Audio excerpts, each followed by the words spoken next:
ได้เลยถ้าอยากเป็น no ว่าขนาด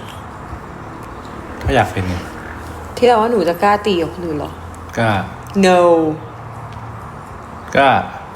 หนูอยู่หน้ากล้องหนูจะมีความกลัวหนูกลัวคนเกลียด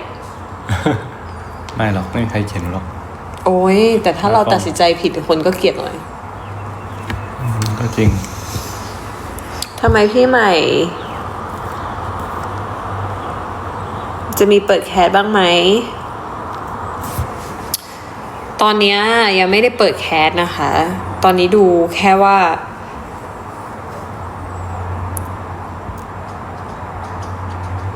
ใครที่เหมาะสมกับโปรกับคาแรคเตอร์แล้วก็คือตอนนี้เราเวลาคือตอนเด็กๆอ่ะไม่คิดว่าเวลาเรา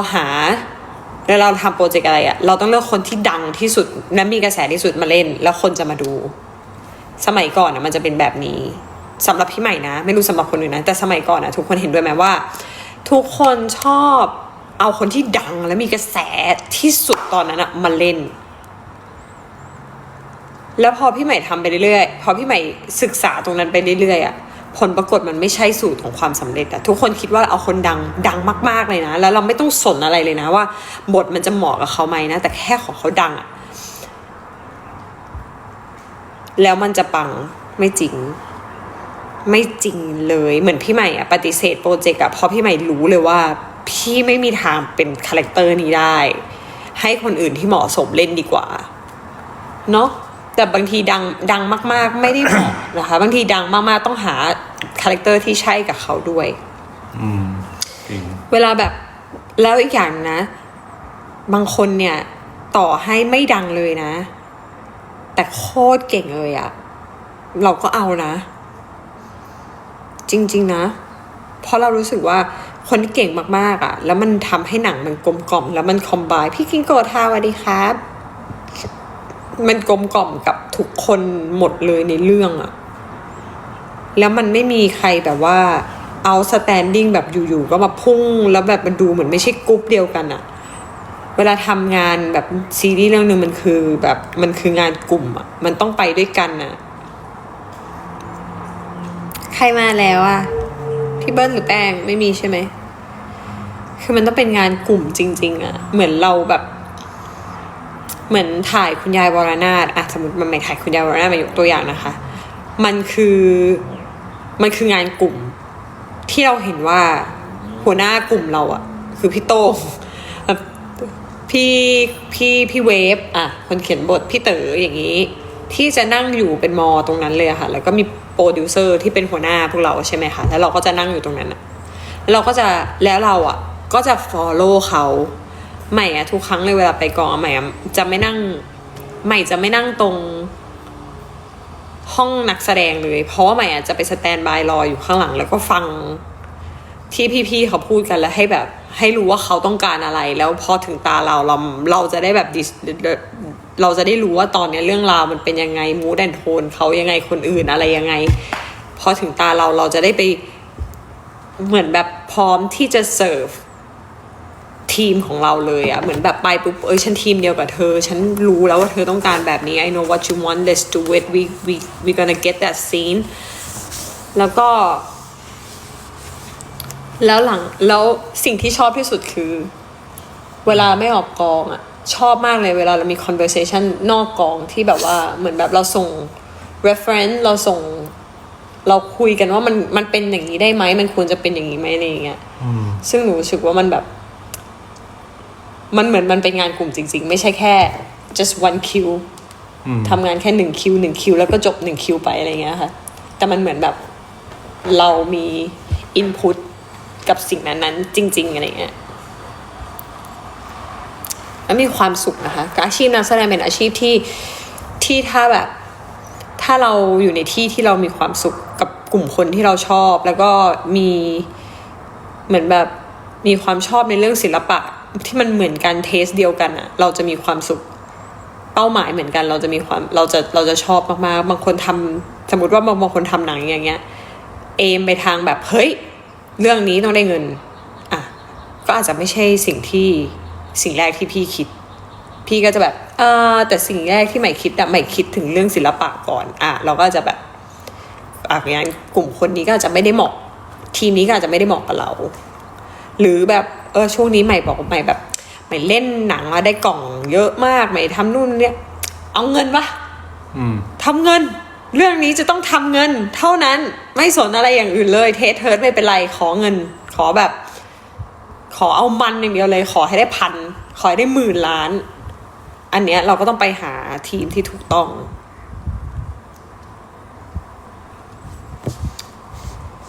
โปสเตอร์ล่าสุดเห็นพี่ใหม่ยิ้มแล้วขนลุกมาก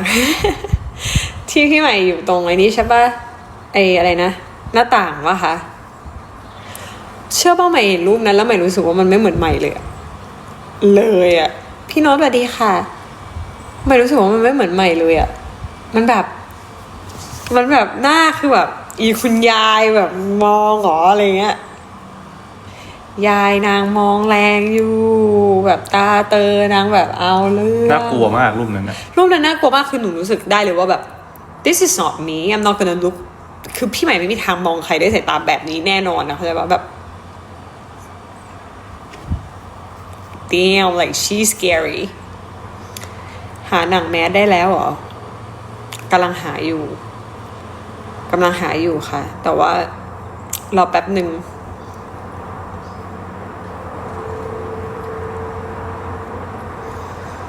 ทุกคนอย่าลืมให้ใจส้มนะอย่าฟังเพลินจนลืมใจส้มนะ It's raining there? No. I want to say thank you to all the fans, Mabel and Bangji fans. Thank you so much for your support. Even though you support as a group, together as a couple, or you support one each, that's so fine for me. Thank you so much for loving my girls. We are starting together, and I know that this girl deserves all the love because they are very, very they love you guys so much. I can say that. I used to see some like actor that don't appreciate fans, and I don't like that at all. I don't like that, right? I don't like that, right, princess? You have to appreciate everyone that love you, okay? And I was like, when I saw that oh my god, I cannot. Okay, jup jup, ma jup jup jup jup jup jup jup jup jup jup ma. Come on, baby, jup jup. Okay, พี่อ้อนจัง okay. I love you so much, baby. Okay. You want mommy to stop talking? Okay. You want mommy to stop talking? Okay. What did I do wrong? ทำไมไม่ให้หนูพูดอ่ะ เขาไม่ชอบอยากให้หนูอยู่กับเขา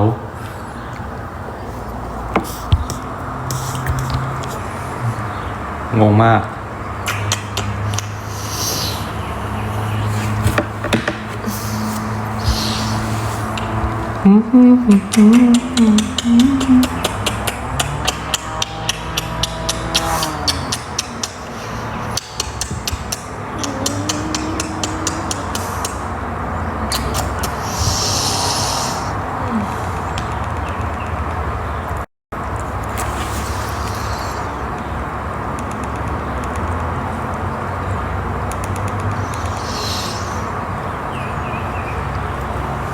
โอ๊ยทำไมอ่ะ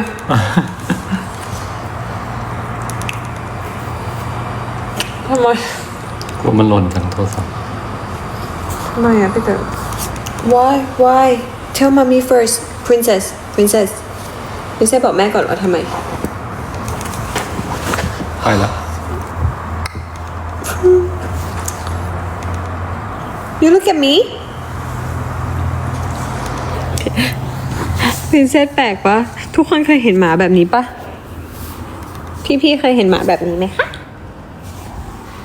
พี่เคยเห็นหมาแบบนี้ไหมพวกนี้เข้าพรรษาหมาแถวอะไรทุกคนเคยเห็นหมาแบบนี้ไหม ที่มีนิสัยแบบเนี้ยไม่เคยใช่ไหมคะมันชอบแบบเอาปากมาเอาแก้มมันมาปิดปากเนี่ยแล้วให้ใหม่จุ๊บอะห่วงแม่อยากให้แม่สนใจอ๋อค่ะพี่ยาย่าขี้อ้อนน้องพันธุ์อิตาเลียนเกย์ฮาวค่ะ is it you think princess have the weird habit or this is just kind of normal things a dog do Grassy say Pimai do you have plans to making BL in the future too or GL anyway keep up a good work okay so I can confirm you that my media have only a girl we have only women's one boy that we have is Peter so I don't think we don't have plans to do BL for sure but I'm interested in do GL and in the future the next project that I'm gonna do is not GL it's something that a very like พูดยังไงว่ามันอะเรื่องเนี้ย but it's gonna be so it's good story fun to watch it's so much fun we are planning about this one right now and we have so much fun doing it like on the way to doing to write the script about this plot is amazing it's under my media this one but it's not green light yet but we're keeping on update you guys we will keep update and yeah for now like Mabel and Bang Ji they were in the series together in the series it's like the overall is not the like not based on GL but inside the story there will be like how to say ต้องไปดูนั่น you have to watch it it's kind of like they storyline crossing together so it's like they're gonna see each other in the series but it's the overall the phase of the project is not called as GL but inside it might have some story that very interesting you guys might like it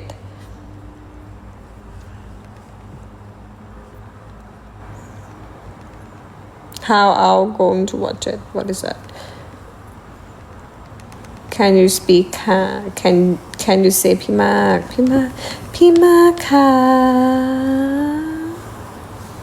My media have a new GL no we don't but who knows right in the future might but for now we have another project but it's not GL for my media and the girls if the role is suitable for them I will put them in it. The first Thai woman I ever said, really? You can put อังกฤษได้ด้วย Yeah, girl. I can speak English now, you know. I learned how to speak English นะคะ You know. And I can speak Thai very well นะ พี่ใหม่ดูสวยขึ้นนะคะ แน่นอนเพราะอะไรก็ไม่รู้ ไม่เจอตั้งนานถ้าเรียกพินเซจะมาปะไม่มาหรอกทุกคนชอบบอกว่าพี่ใหม่เป็นดาราได้เลยนะพูดอย่างเงี้ยกับพี่ใหม่ตลอดเลยแบบเนี่ยหน้าตาแบบนี้เป็นดาราได้เลยนะบอกเงี้ยทุกคนเลยอยากเป็นดาราไหม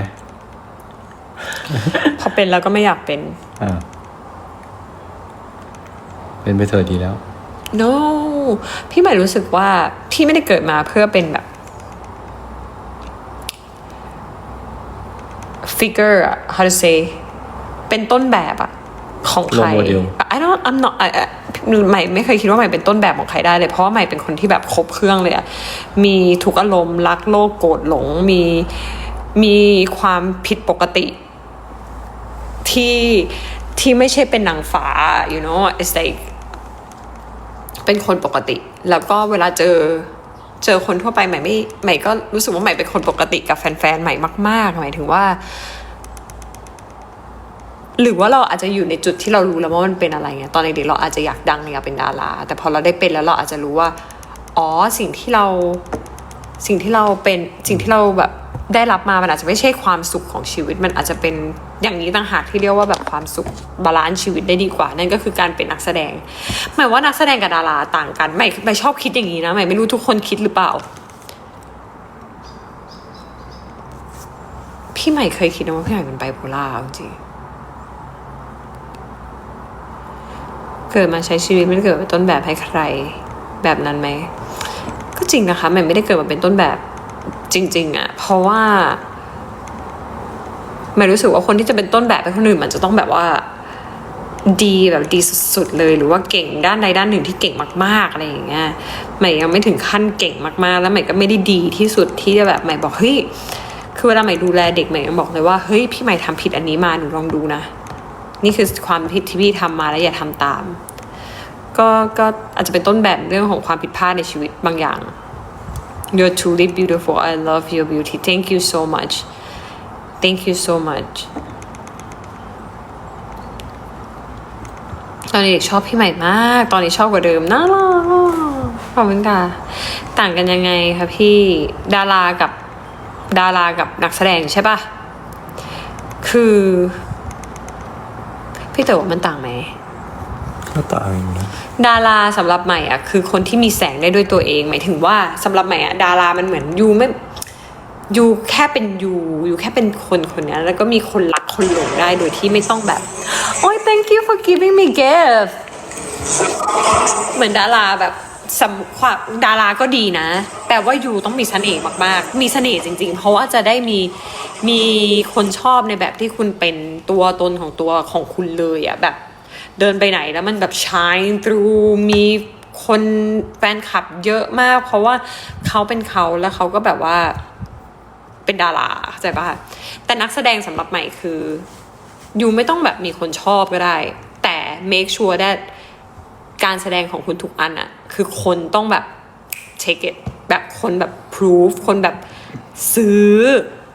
เป็นนักแสดงเข้าใจป่ะ actor and actress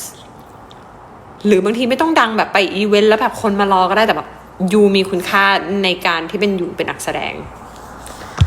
ใหม่ก็เลยคิดว่าสองเนี่ยมันต่างกันนะคะคิดเองนะแต่ใหม่ก็ไม่รู้ว่าคนอื่นคิดยังไงนะอันนี้เป็นความคิดเห็นส่วนบุคคลนะคะ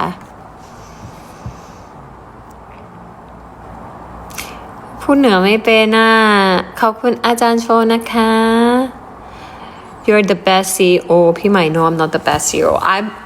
I'm not the best I think I'm the CEO should not like for me should not have that feeling like so much of everything I have feeling for everything and that's make me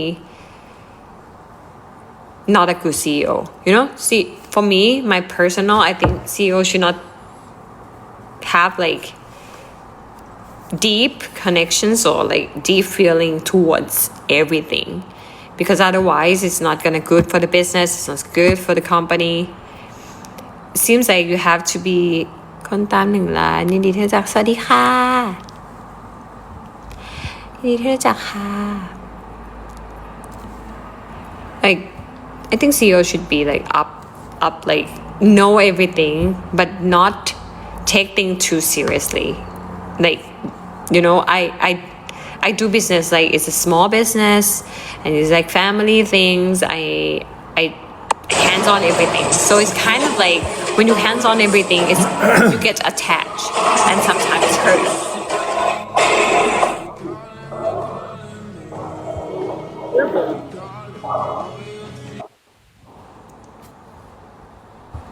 ขอบคุณค่ะพี่ตุ้มช่องปลอมไม่ปลอมพี่ไปดู follow หนูสิหนูไม่ปลอมหนูไม่มีติ๊กถูกหรือเปล่าเลยคิดว่าปลอม